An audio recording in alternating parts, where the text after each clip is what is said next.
Bonsoir à chacun et à tous. À la une ce jeudi soir, les lourdes peines dont écopent les prévenus dans l'affaire complot contre l'autorité de l'État. Bokor, Omeki et Nyeri restent en prison pour 20 ans avec 4,5 milliards d'amende en plus de dommages et intérêts. Les 3 autres co-accusés sont acquittés. La Criette a annoncé sa sentence cet après-midi du 6e jour du procès. Le port autonome de Cotonou, préoccupé par la détection des sources d'émissions de carbone, les responsables mettent en place une initiative pouvant évaluer l'ampleur de la pollution de la plateforme portuaire. C'est le projet de réalisation de bilan carbone lancé ce matin. 87% de taux moyen d'exécution physique du projet de soutien à l'enseignement secondaire. De quoi réjouir le comité de pilotage à l'heure du bilan. Les performances enregistrées durant les 5 années de mise en œuvre sont en examen au cours d'un atelier. Olivier Bokor, Oswald Omeki et Roch Nyeri sont condamnés à 20 ans de réclusion criminelle et une amende de 4,5 milliards pour corruption. Le numéro 2 du camp politique au pouvoir et son proche ami ainsi que l'ancien ministre des Sports doivent payer solidairement 60 milliards de dommages et intérêts à l'État béninois. C'est le verdict de l'affaire de complot contre l'autorité de l'État, tombée cet après-midi à la Criette. La sentence a été prononcée après le réquisitoire moins sévère du procureur spécial Mario Metonou et une suspension de l'audience. La confiscation de la somme d'1,5 milliard de francs CFA et du véhicule 4x4 au profit de l'État béninois a aussi été ordonnée par la justice. Les 3 autres co-accusés sont purement et simplement acquittés. C'est une affaire relative à des actes préparatoires d'un coup d'État au président de la République. Les faits remontent à septembre dernier. Je vous l'ai dit en titre, le port autonome de Cotonou est en phase avec les défis écologiques de l'heure. Le poumon de l'économie nationale a procédé ce matin même à Cotonou au lancement d'un projet de réalisation du bilan carbone.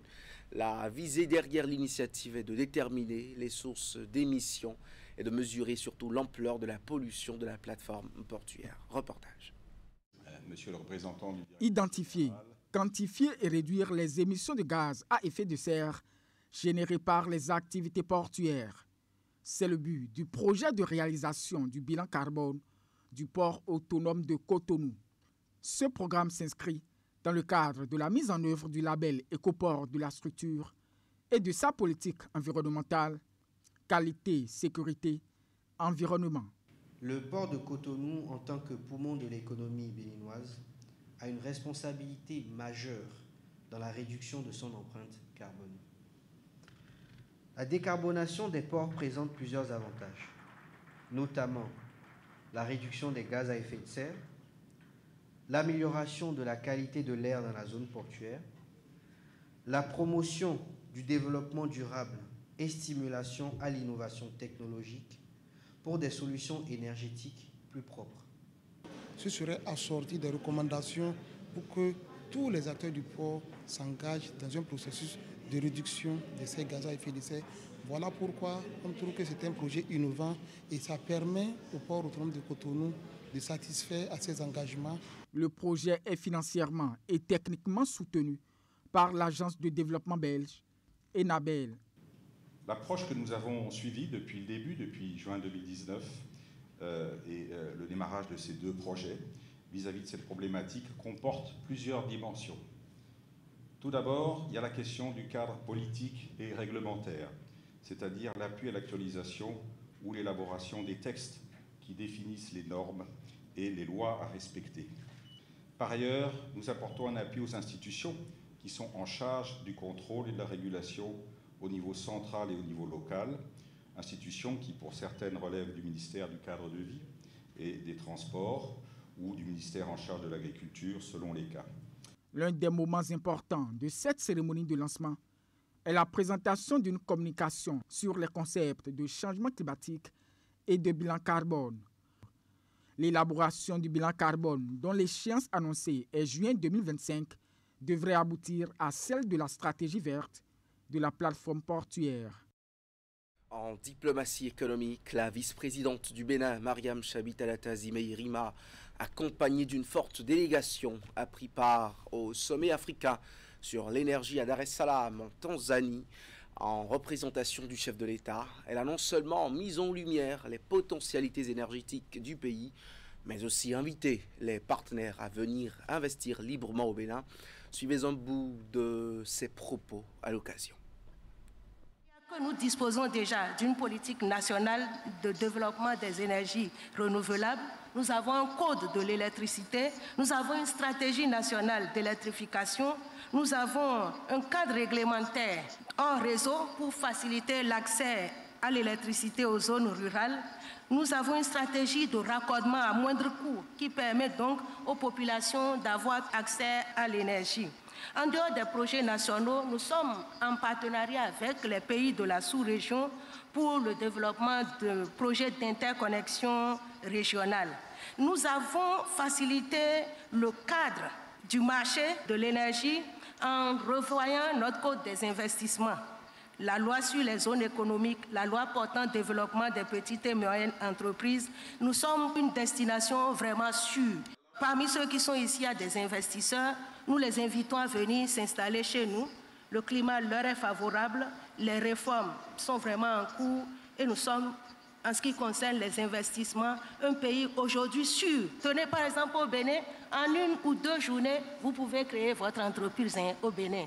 Donc, s'il y a une destination vers laquelle les gens doivent se ruer, c'est la destination Bénin. Le comité de pilotage du projet soutien à l'enseignement secondaire SENS au Bénin est en session au ministère des enseignements secondaires techniques et de la formation professionnelle. Il s'agit pour les membres de faire le bilan des 5 années de mise en œuvre du plan d'exécution du projet dans les établissements scolaires au Bénin et surtout de projeter l'avenir. Compte rendu.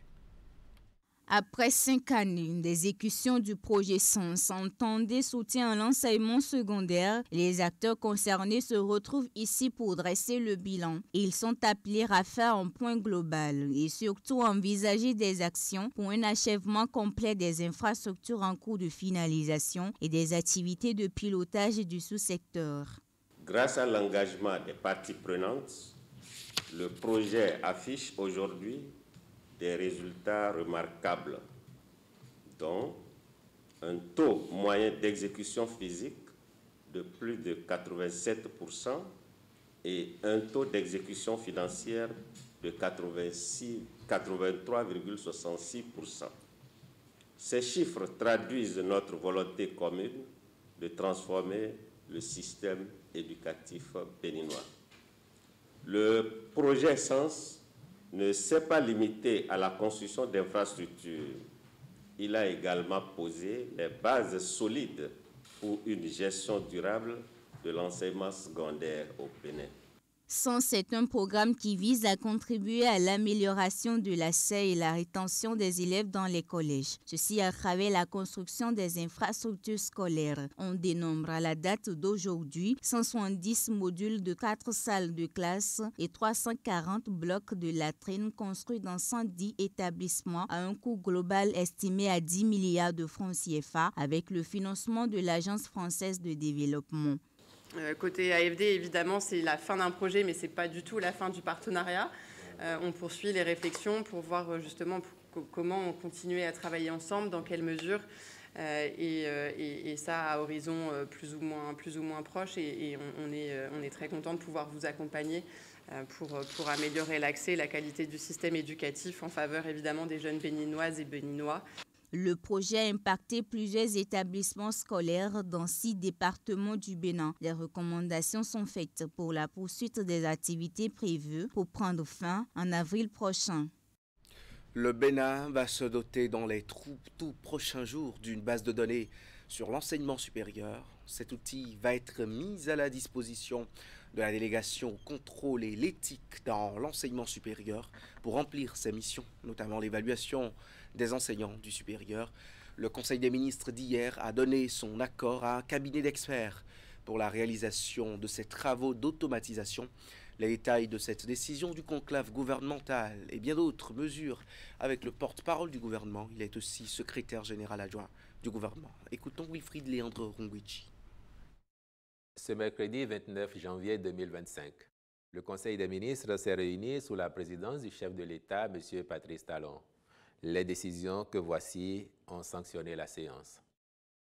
Au chapitre des mesures normatives, ont été adoptés les décrets portant transmission à l'Assemblée nationale pour examen et vote du projet de loi modifiant et complétant la loi numéro 2012-15 du 18 mars 2013, modifiée et complétée portant code de procédure pénale, puis approbation des statuts de l'Office national d'imprimerie et de presse, ONIP. S'agissant des communications, en point 1, contractualisation pour la mise en place de la base de données sur l'enseignement supérieur. La délégation au contrôle et à l'éthique dans l'enseignement supérieur a, entre autres attributions, l'évaluation des enseignants et chercheurs du sous-secteur de l'enseignement supérieur et de la recherche scientifique. À cet effet, elle a besoin d'informations et de données fiables lui permettant d'accomplir efficacement sa mission. Pour ce faire, elle a élaboré des formulaires digitalisés en vue de collecter par elle-même certaines informations à traiter et à visualiser dans un environnement approprié. Par ailleurs, d'autres renseignements et statistiques à caractère général nécessaires à son action sont censés être disponibles dans les bases préexistantes. Or, celles-ci sont actuellement éparses et peu consistantes pour être judicieusement exploitées aux fins de besoins spécifiques. D'où l'intérêt à disposer d'un outil permettant une automatisation de ces processus internes, une interopérabilité entre différentes structures et un accès en temps réel à des statistiques crédibles. C'est pourquoi le Conseil s'est prononcé en faveur de la contractualisation avec un cabinet spécialisé pour la mise en place d'un système d'information et d'une base de données spécifique sur l'enseignement supérieur. En point 2, réalisation des études d'impact environnemental et social de certains projets du programme d'action du gouvernement. L'autorité de régulation du secteur de la santé active le dispositif de sécurité des patients. Les activités prévues justement pour l'opérationnalisation de cet outil officiellement lancé depuis mars dernier ont été rendues publiques par l'instance. Tout va démarrer par une formation des formateurs. L'annonce de l'agenda à exécuter a été faite au cours d'une sortie médiatique des responsables de l'ARS cette semaine à Cotonou. Les précisions de Esther Tofa et Moufid Saboura. C'est une séance d'échange avec les hommes des médias conjointement animée avec les représentants de l'Organisation mondiale de la santé. À l'occasion, l'activation du dispositif mis en place par l'autorité de régulation du secteur de la santé a été annoncée. Nous avons, le 19 et 20 décembre, fait un point de ce déploiement qui a montré que des efforts substantiels ont été faits par chacun des établissements, qu'ils soient du secteur privé ou du secteur public, pour que ce déploiement soit une réalité. Ce qui fait qu'aujourd'hui, en janvier 2025, nous passons à l'activation de ce dispositif pour que, très rapidement, les utilisateurs de services dans notre écosystème sanitaire commencent à remarquer les changements. Au titre des activités prévues, une formation à l'intention du personnel de la santé sur la sécurité des patients. Une formation qui a démarré ce mercredi à Cotonou et est assurée par des experts de l'OMS.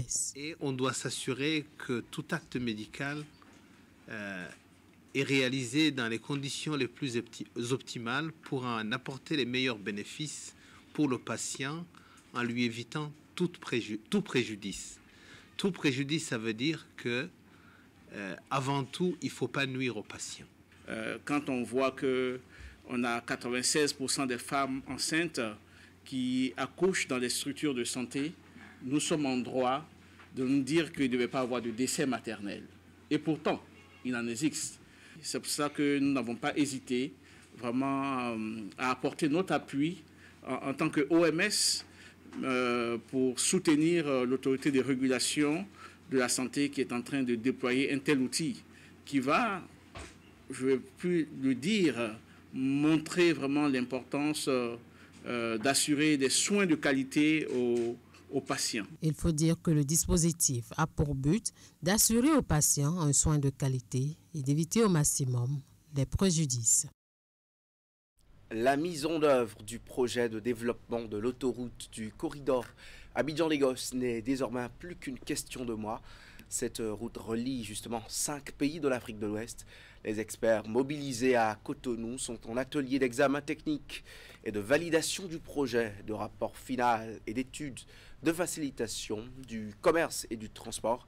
Les travaux démarrés hier prennent fin demain vendredi. On retrouve les détails et surtout le contenu du projet avec Teddy Goudalo et Jocelyn Barriga.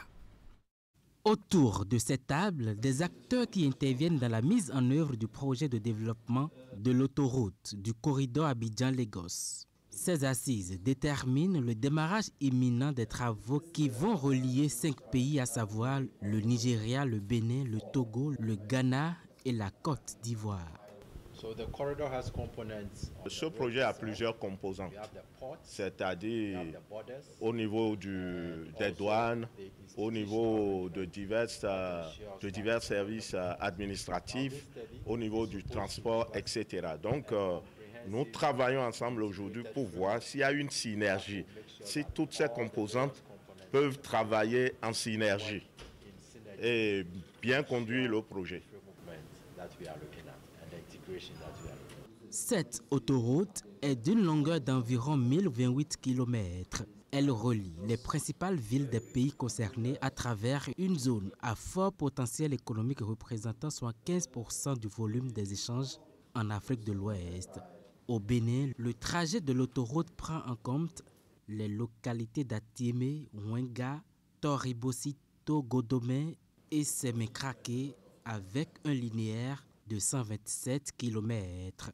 À la date d'aujourd'hui, vous allez voir que pour le transport, si vous quittez le Nigeria pour venir seulement au Bénin, tout le temps que vous passez sur la route, quand vous quittez peut-être la frontière du Togo pour aller au Ghana, toutes les formalités que nous faisons au niveau des postes de contrôle juste à poser, ce sont des difficultés qui impactent vraiment négativement le transport. Nous avons beaucoup de parties prenantes sur le secteur public, le ministère du Commerce, infrastructure, les douanes. Nous sommes dans une étape critique à valider une étude qui forme la base d'une série de projets qui doivent mettre en œuvre. Pour la mise en œuvre du projet, la commission de la CEDEAO et les pays membres ont réussi à mobiliser un montant total de près de 27 milliards de francs CFA. Le corridor Abidjan-Lagos est un projet du programme de développement des infrastructures en Afrique. Il a été approuvé par les chefs d'État et de gouvernement africains en février 2012 lors du 18e sommet de l'Union africaine à Addis Abeba.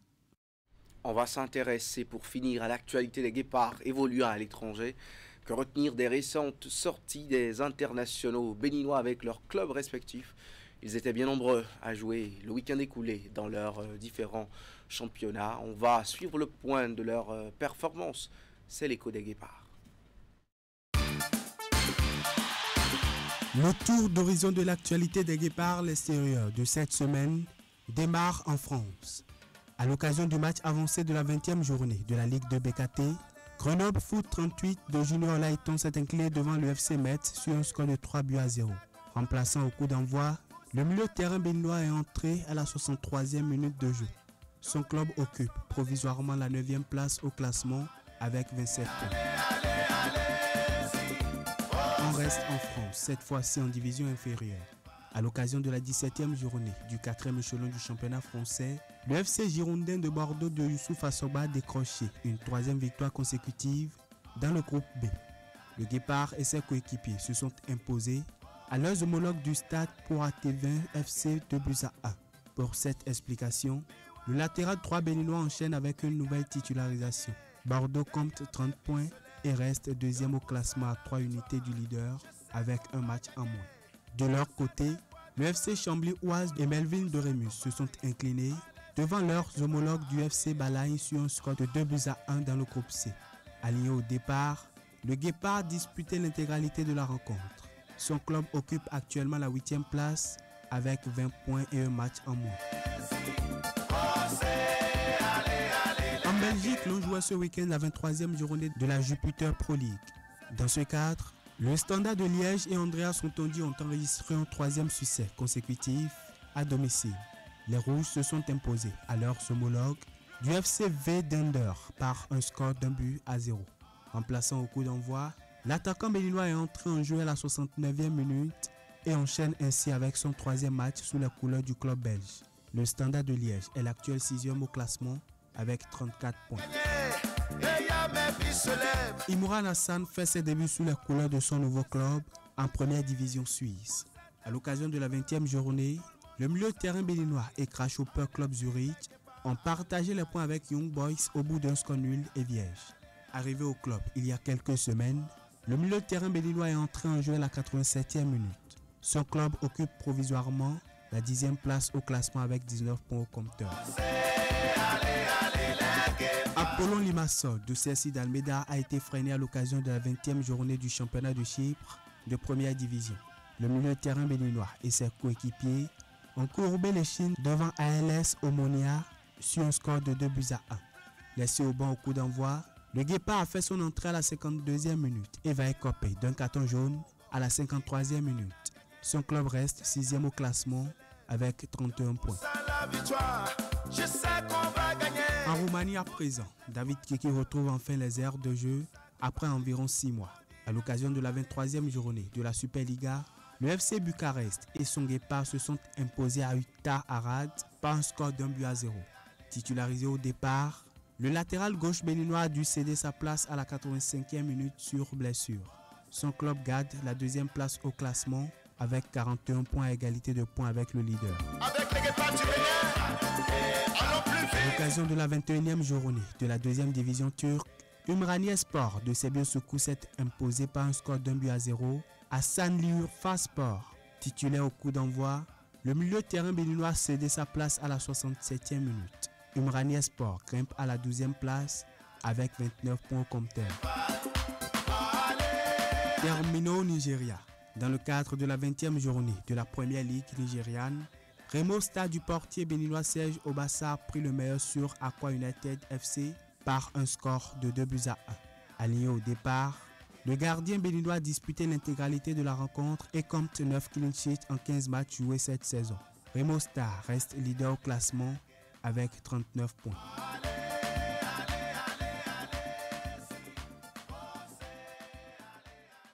Merci de nous avoir suivis. Très belle soirée sur Canal 3 Bénin.